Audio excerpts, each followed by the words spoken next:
Topic is that there's a December 11th, 14 hours before 4 o'clock.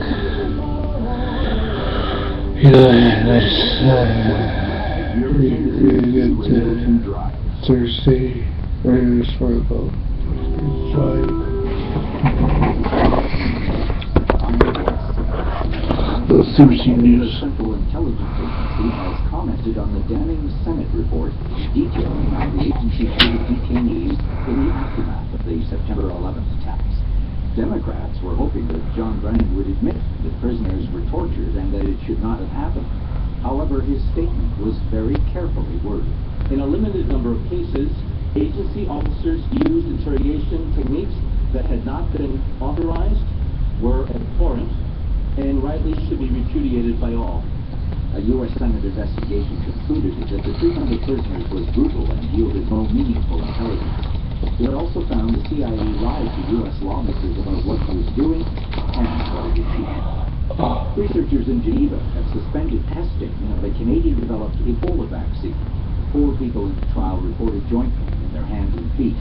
Also in Geneva, the World Health Organization is warning that the spread of Ebola in West Africa is devastating healthcare systems there. Pauline David reports.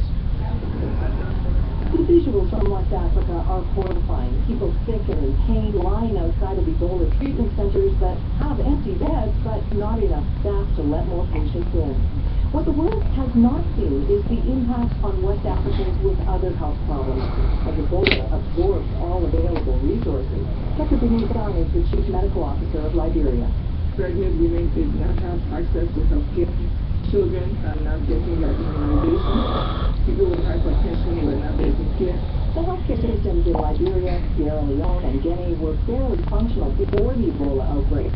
The officials have spent the last 2 days meeting with experts at the World Health Organization in Geneva, talking about how to bolster the fragile health and disease surveillance systems, both to end the current epidemic and to ensure that the next one will be caught more quickly. Pauline Dakin, CBC News, Halifax. The Supreme Court of Canada has announced that it will hear an appeal in the case of Omar Khadr. In July, a lower court ruled that the federal government should have treated Khadr as a minor because he was 15 years old at the time that he was taken into custody. The federal government immediately said it would appeal that decision. Khadr was transferred from Guantanamo Bay to a federal prison in Alberta in 2012. The Supreme Court has ordered that Khadr not be moved to a provincial correctional facility until the appeal is heard.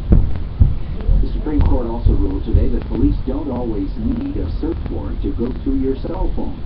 In a split decision, the High Court ruled that police can do a so-called narrow search of a suspect's cell phone after they have been arrested, but before a warrant is issued.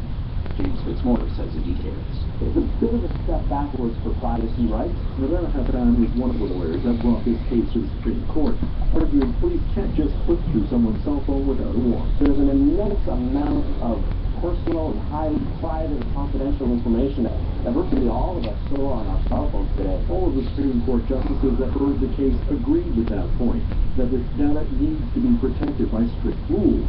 Where they differ, though, is whether or not that means police need a search warrant or if other protection will suffice. Under the ruling, police can only do a warrantless search in cases where they have already arrested an individual.